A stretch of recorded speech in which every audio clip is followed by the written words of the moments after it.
What's up, everyone? Welcome to episode number 5 of the Playin Pepper podcast here on Fantasy Focused. I'm Ryan Levy here with my boy Bucky. Excited that baseball week 1 is already behind us. A lot going on out there. How you doing, Bucky? Doing well. Reminder, this is brought to you by the original Hooters Restaurants Group. We will actually be starting our Wednesday night, kind of a contest, one could say, at Hooters next Wednesday night. So you'll find me at the St. Pete Hooters on 4th Street. Levy, tell the people where you'll be. Yes, so I'll be at the Wells Street Hooters in downtown Chicago. So come on by and see us at both locations. So we'll be doing every other Wednesday for Wednesday Night Baseball. We're going to have some giveaways.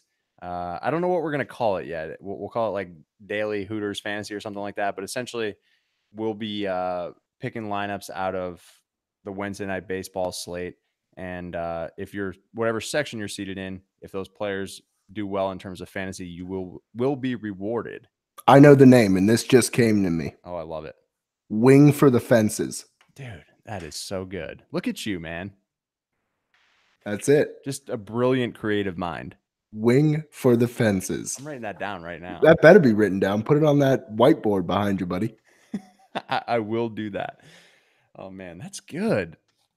Yeah, it's truly pretty good. You know, I don't get enough credit on this podcast, so I'm glad that the folks here hear what they need to about this this brilliant, huge brain. Tip of the hat to you, Bucky. But so this episode 5, we've taken a 2-week hiatus. I was out of the country. Happy to be back. It's baseball season. Things are getting going. I'm excited. I did not learn my lesson in terms of gambling on baseball in the first couple of weeks. It's never a good idea until things settle down. Yep. So kind of to go with that theme, we're going to be talking about buying or selling on these hot starts. So we'll get into that. But first, I want to talk a little bit of a contract situation with you, Bucky.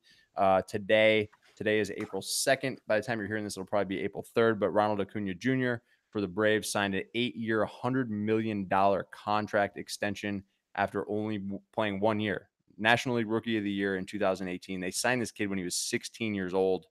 Batted .293 with 26 bombs and 64 RBIs last year. Is this the new wave of what we're going to see in contracts, locking up these young guys before they're truly proven?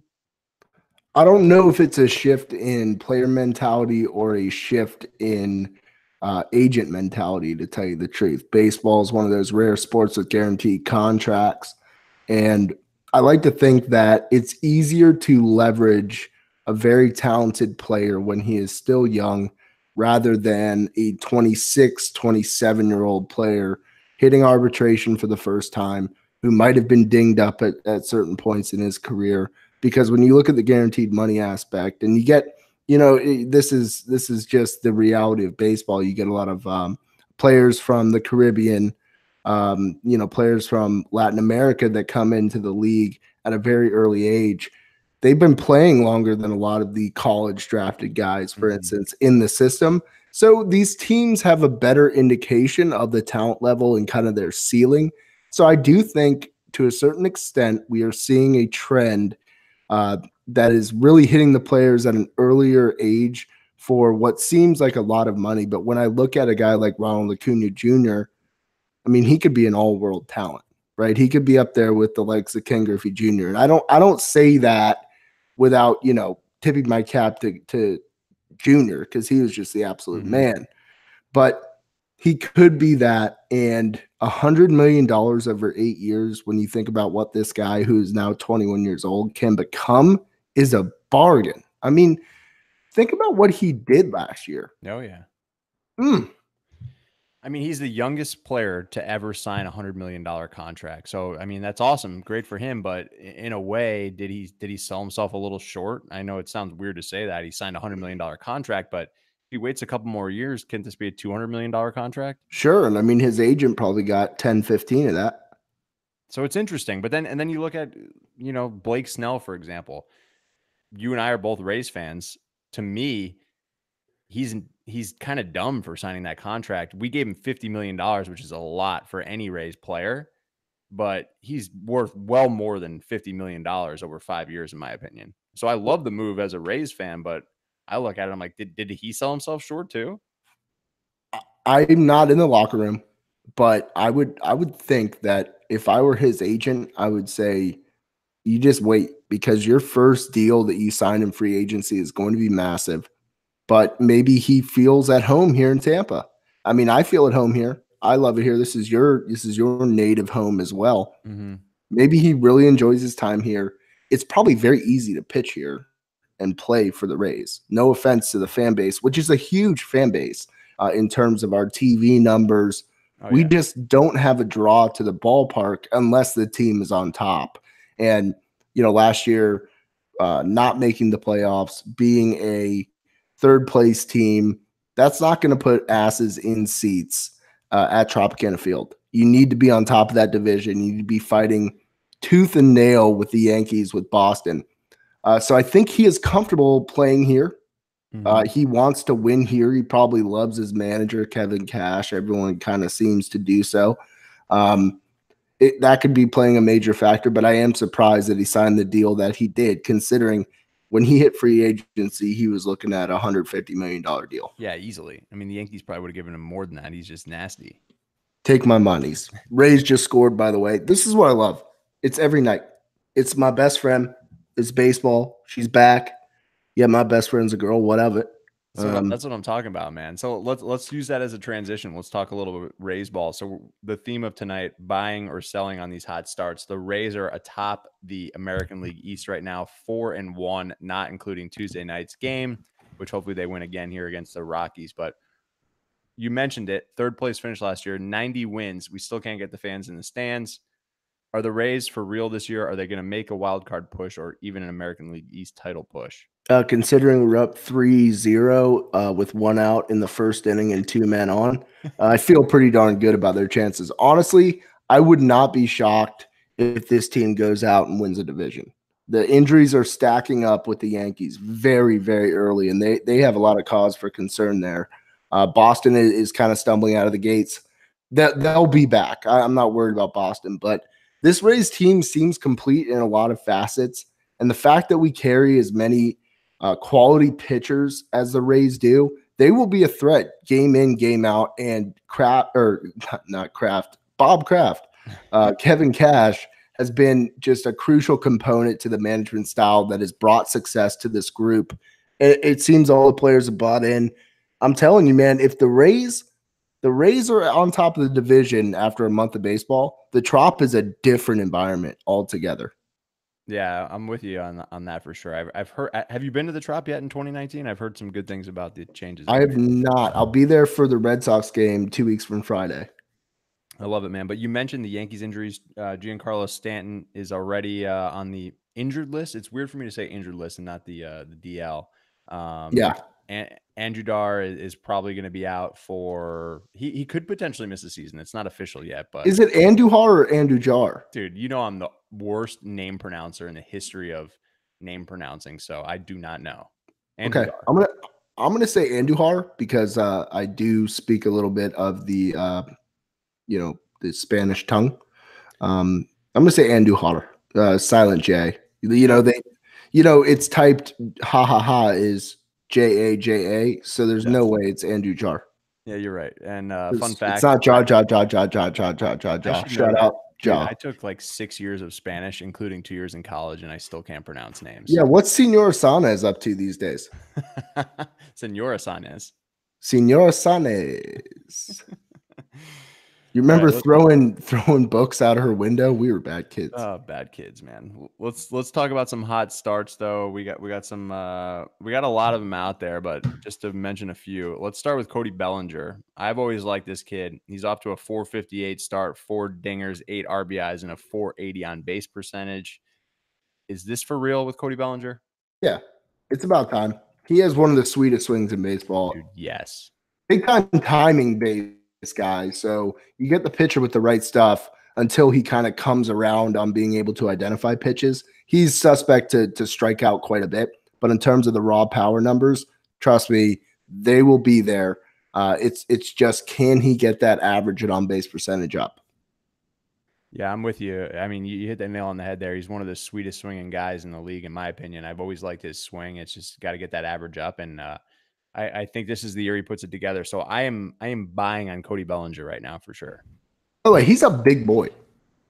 Yeah, he is 6'4", 230. My goodness, sir. big boy. Next up on my list here, crack that brew. What are you drinking That's tonight? back on Busch Lights. Actually ventured over to ABC, Ooh. which is the liquor store right around the corner. They have these 24 packs on sale for $13.99. Wow. I mean, you're not going to find that at your local 7-Eleven, that's for sure. Yeah, so I went in. The first thing I asked was whether or not they had those flat, sharp shopping carts similar to what you find at Sam's Club or Costco. And they said, no, sir, we don't have flat carts. And I said, well, I'm going to need like 4 carts. And then they said, what for? I said, Busch Light 24 packs. And they said, sir, we only carry 4 of those at a time. So Did you buy all 4? yes. I respect that. Power move right there. Shout out. Yeah, I'm going to the Keys tomorrow. So I'm just going to load up. And, here's the best part about being a Busch Light drinker. When you're with a group of your buddies, you don't got to worry about your beers getting taken. That's true. I'll drink a Busch Light with you though anytime. Good for you. Yeah. So I'm sipping on a vintaged 2018 $2 Chuck from Trader Joe's. Oh, the 4-bucker. The 4-bucker. Yeah, it's delicious. I actually enjoy it. So. Well, now at this point, you've trained your taste buds. The sad thing is we're in a wine club and it's a decent amount per month, but I still enjoy the Trader Joe's wine. So. Listen, you can take the law out of the tram, but you can't take the tram law out of the Levy. And for all those out there, tram law is Walmart backwards. Well said, Bucky, and it's damn true, man. I'm just flow grown over here. You can't take it away from me. Yeah, how's that sticker looking on the back of your Jeep up there in Lincoln Land? Oh man! All right, isn't that what they call it? The land of Lincoln? The land of Lincoln, yes. Man, he was a great man. He was a fantastic man. I think he deserves to have a land of, but land of Lincoln. Yeah, it's weird. It's kind of cheesy. I love it. I mean, people are gonna take this and spin it. Like I don't like Abraham Lincoln. Oh, Bucks anti-Lincoln. No. I'm pro Lincoln, folks. I think we need to pivot away from land of Lincoln, or maybe we should keep it. Who am I? I'm not the senator. Fair. Speaking of flow grown, next guy up on my list here is old Timmy Beckham, as Rays fans like to call him, not Buster Posey, the former #1 overall pick. Tim Beckham, now with Seattle, hitting .423, 3 bombs, 8 RBIs, and .516 on base percentage through the first week.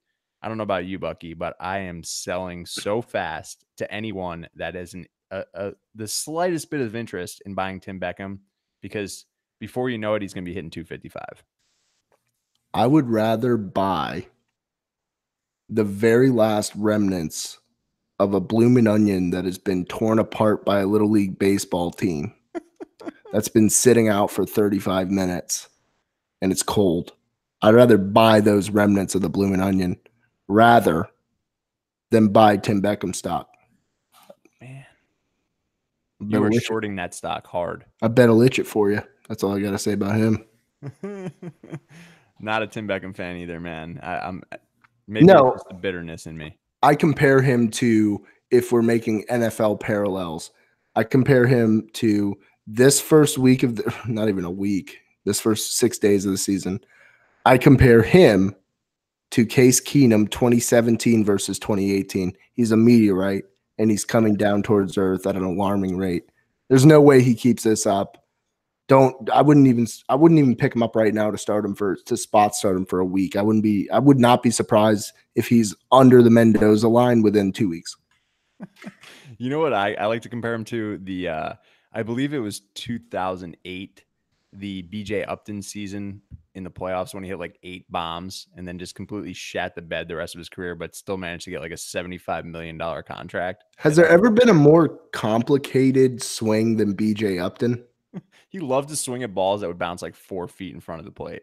He just had like 8 different hitches in his swing. He's like me after I finish a run when I'm trying to take my shoes off. Like I moving, but I can't figure out how to get my shoulders under my knees. That's BJ Upton. BJ Upton didn't know where his elbow ended and where his knee began. And he got that high leg kick. in this weird little shimmy where he brought his hands in and then cocked them back, and everything had to be this perfect fluid motion in his head. Yep. But if you're watching it, it looked like someone. What it looked like was, at a hibachi restaurant when they're chopping up everything really quick. That's BJ Upton is a hibachi chef, is what I'm saying. It kind of reminds me of you hitting the 5-wood all the way down the golf course, no matter what hole you're on, no matter how far you are. Real hitchy like that. There's zero hitch in my golf swing. You throwing shade this way? Is that what this is? That might be a little bit of shade. I don't mind it. Bring the heat. I'll be home in like, I think no, wait. I think it's in May. I'll be home in May. We'll get on the links. I'm busy. I'm busy. I'll have to see if I can pencil you in. All right, fair.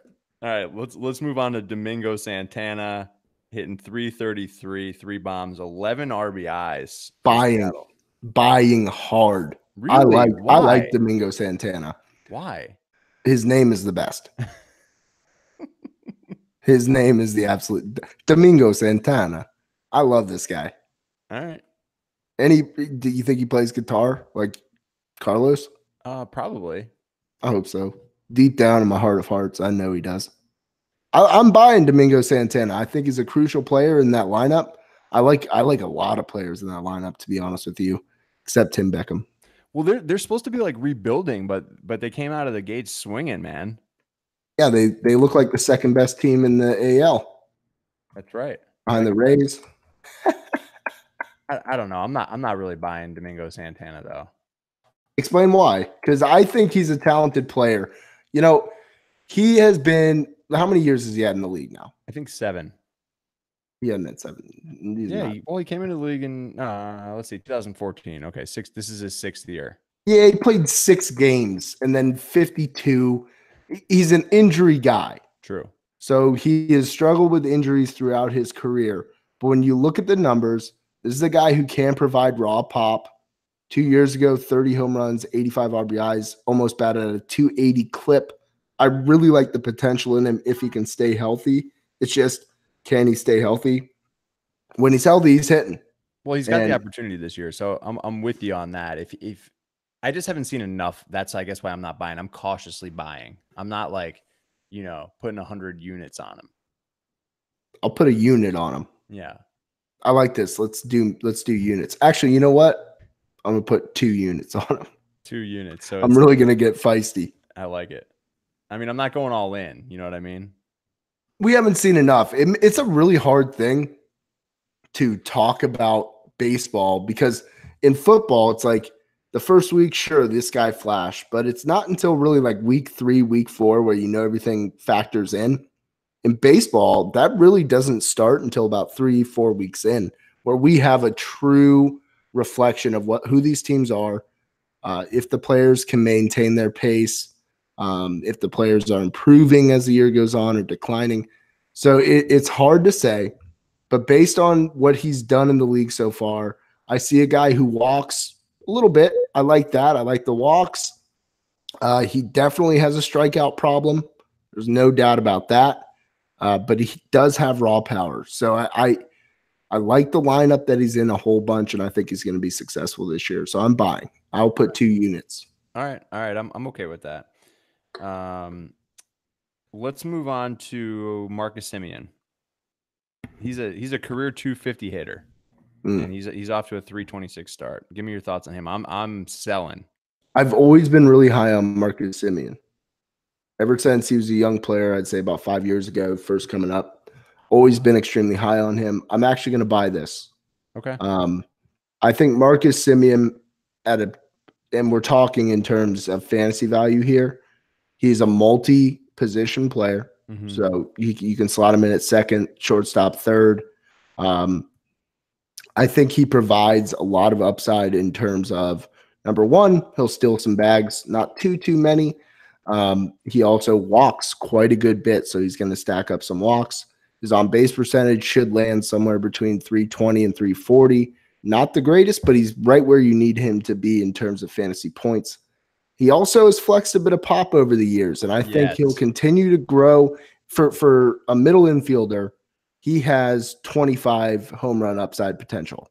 I mean, in 2016, he had a 27 and 75 split. He only batted 238. So the main concern here is limiting strikeouts and getting that average up. I'm not convinced he'll do that.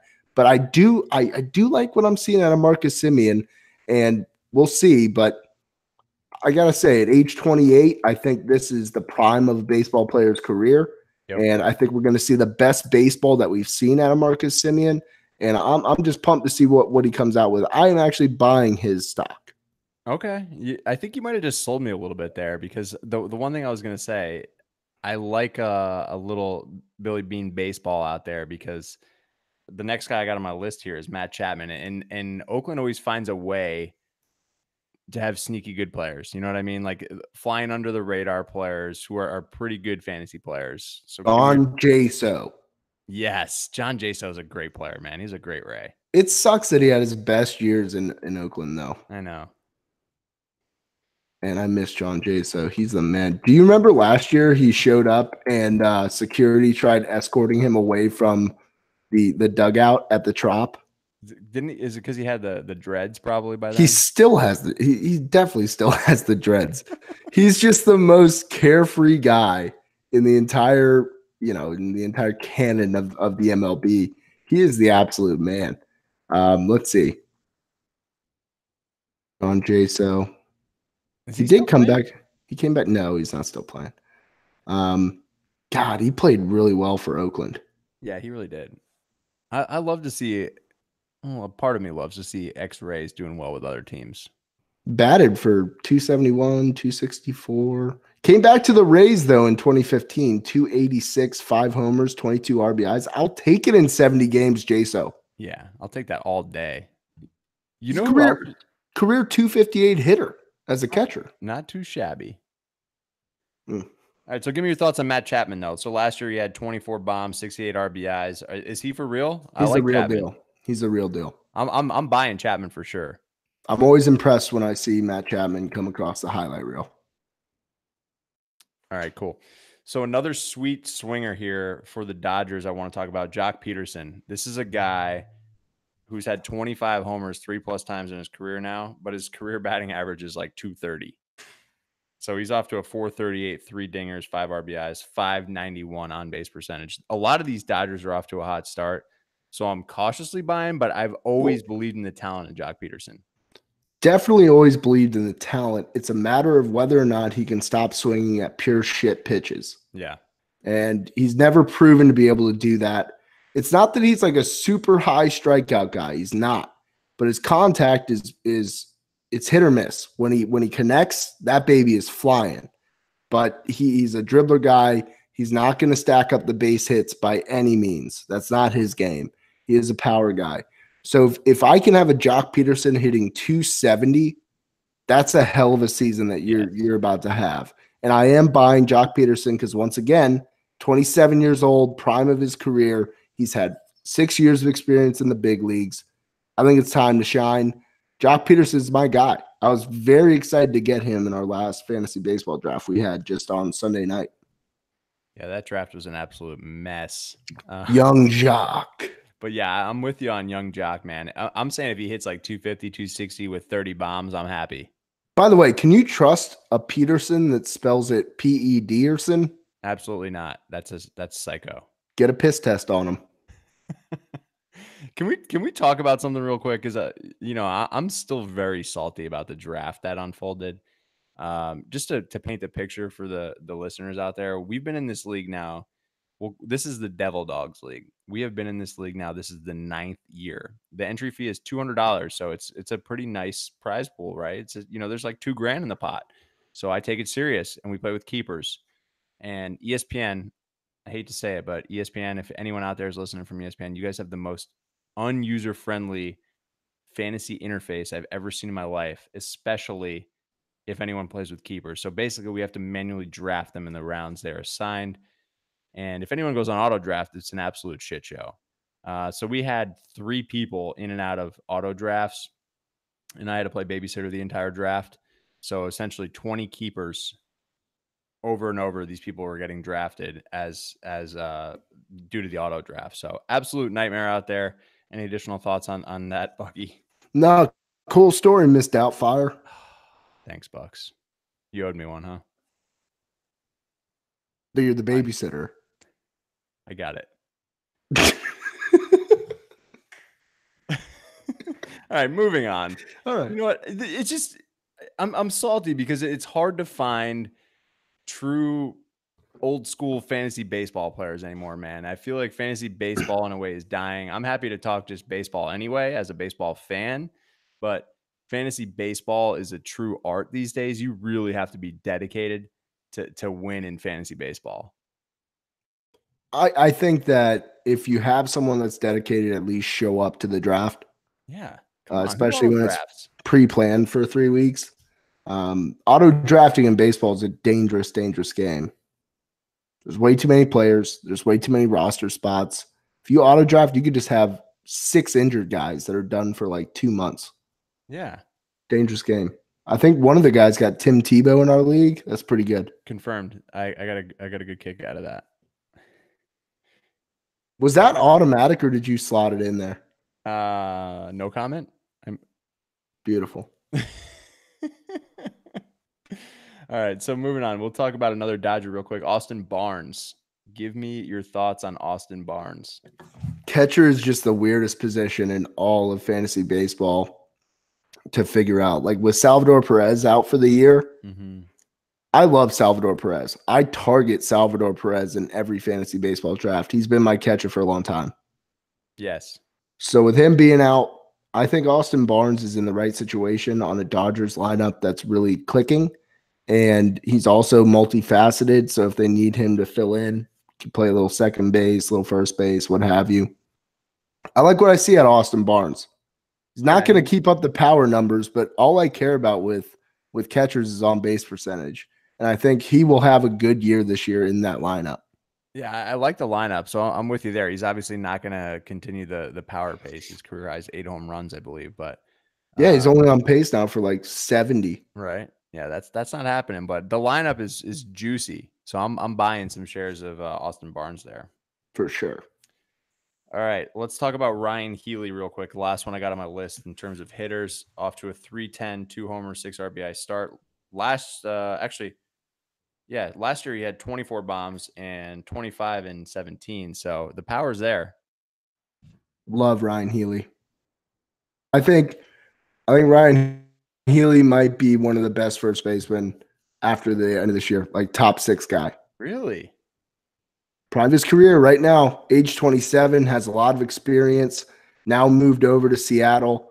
I really like what I see out of Ryan Healy. He hits for average as well, right? I mean, the guy is what is he career? I think he's like 265 or so. 266 for a first baseman. That's beautiful.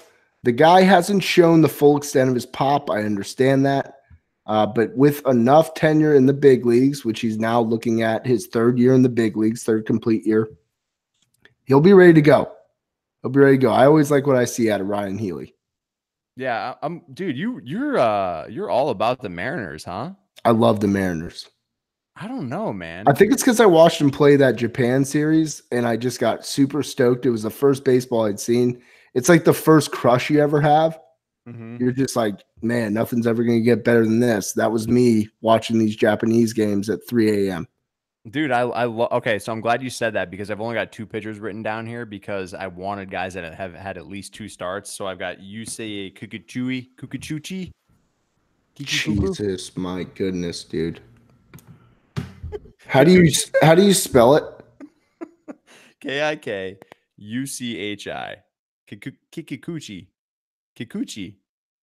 My guy, that's just Kikuchi. Kikuchi. It's probably Kikuchi. Yeah, it's probably Kikuchi. You gotta hit all the vowels real hard. Kikuchi. But anyway, listen, they're gonna limit him to like 170 innings this year. So in his 2 starts, he's only had 10.2 innings pitched. So it makes sense. But he's got 8 strikeouts. Why are they limiting him, by the way? He's 27 years old. Listen, that's why he signed with Seattle.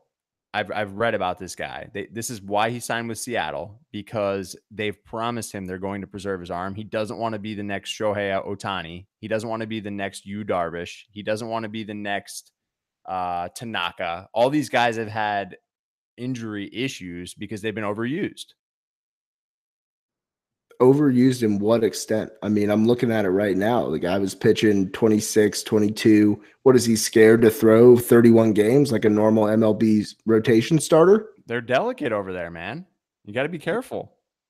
This is crazy to me. He threw 187 innings 2 years ago. Like, I will say, though, he was pretty damn limited in the years prior to that, and then 165 last year. So, yeah, I mean, maybe he's just not built to go 200 plus. Yeah. So, I mean, temper your expectations for him. I mean, he's 2-0, I believe, but his whip is below 1. You got to love that. But the thing is, he's given up hits in 10 innings. He's given up 8 hits. So that ERA is going to balloon. Big whip guy. Big. I know you love that whip. The whip tells the entire story of a pitcher. They'll whip your head, boy. They'll whip your head, Nana. Now watch me whip. Now watch me Shohei. Yes, Bucky. I love it. The remix, the Fantasy Focus remix. What is this guy? Now watch me whip. Now watch me you say. No, I like this guy a lot, but if they're going to limit his innings, you're going to get limited production out of him, no doubt. I just don't think you're going to see a complete game from this guy this year. I mean, if they're really trying to stretch him out, he's going to pitch 5 or 6 innings every game. You're not going to see a complete game. It's true. So you speak the truth, sir. Temper your expectations. All right, I only got one more pitcher on here. Again, I was trying to target guys since we're only a week deep that have pitched 2 games. Marco Estrada for Oakland, another Oakland guy. We're talking about Oakland and Seattle a lot here, so there's a trend. West Coast flavor. That's right. 2 starts, 11 innings pitched, 7 hits, 3 earned runs, 4 Ks. But the reason I picked him here, 0.82 whip. Love the whip. I've always liked Marco Estrada. He's just never stood out as a guy that can consistently go out there and throw strikes. So if he can keep this together, I'm actually buying really high on Marco Estrada. He was struggling in Blue Jays land. A lot of pitchers do. A lot of pitchers have struggled playing for Toronto. I think playing with a good offensive lineup like Oakland, he's poised for a good 13 to 15 win season. And that's a really good year for a guy like Marco Estrada. He's been very productive with Toronto for just how crap of a team that's been. I think if he's pitching like this for the remainder of the season, he's looking at, 17 wins. But I would say temper expectations again. 13 to 15 win season would be a good season for him. But whip tells the whole story. If you can keep guys off base, you will pitch well, and your stats will reflect that. Yeah, I'm with you there. In the pitcher's ballpark in Oakland, I say like 14 wins. Yeah, I mean, you said it, 13. What did you say, 13 to 15? So it's a good season, but upwards of 17 potential. But yeah, I'll take a 14. I feel confident about him winning 14 games this year. So I'm cautiously buying, but I'm not going all in. But in terms of fantasy baseball, as your 5 starter or something like that, that's realistically where he's going to be. I certainly like him in that spot. So winging for the fences here on Fantasy Focused. I love it. Winging for the fences. Can I give you my my midlife epiphany? Yes, I'm ready. Hit me, brother. So my parents are older. My mom, she's older, my dad. And I tend to get frustrated with them when it comes to anything related to technology. So like, how do I get Spotify to work? How do I close out of Spotify was a question once on their phone. And just like little things like that, where like you just pause it and just leave it. Like it's all good. Your operating system will take care of it.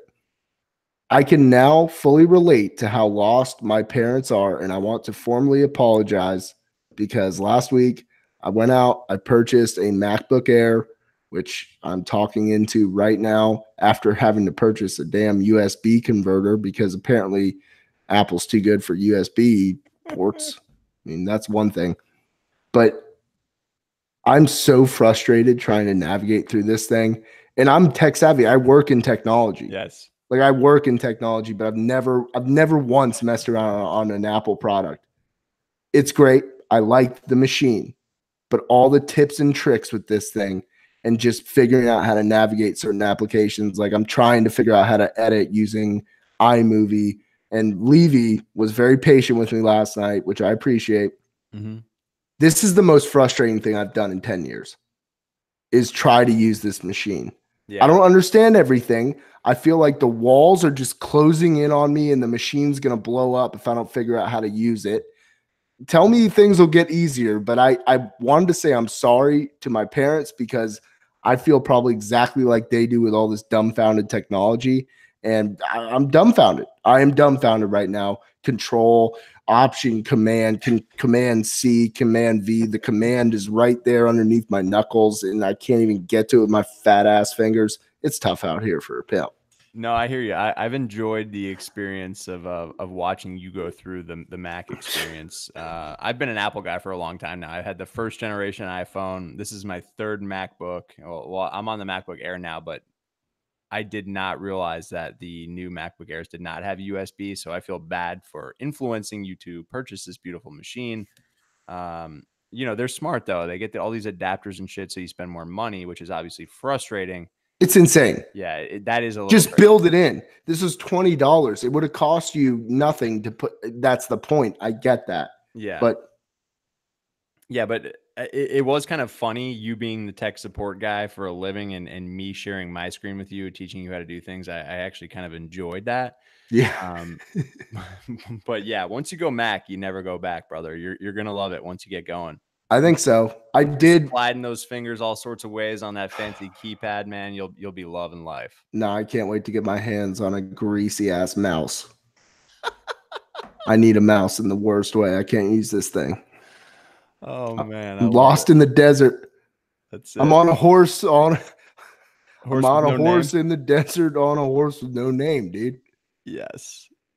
Riding through the Welcome to the dark desert side, Buck. on a horse with no name. Yes. Apple makes me want to blow my head off. Not really, Not really. but sometimes. Yes. All right, so that'll do it, I guess, for episode 5 here. Go Rays! Hope you guys are enjoying the start to baseball season. Make sure you guys are liking and subscribing and all that good stuff. And join us at Hooters, the original Hooters. Shout out to our sponsors down there.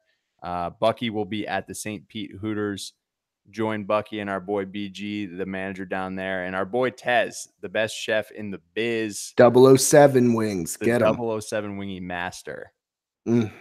St. Pete Hooters. So we'll be there for Wednesday night baseball down in St. Pete. I'll be here in Chicago on Wells Street with the fam up here. Looking forward to it. I will be doing every other Wednesday. So we'll be starting on April 10th. Make sure you join us. And that'll do it. See you guys next week. Wing for the fences out there, folks.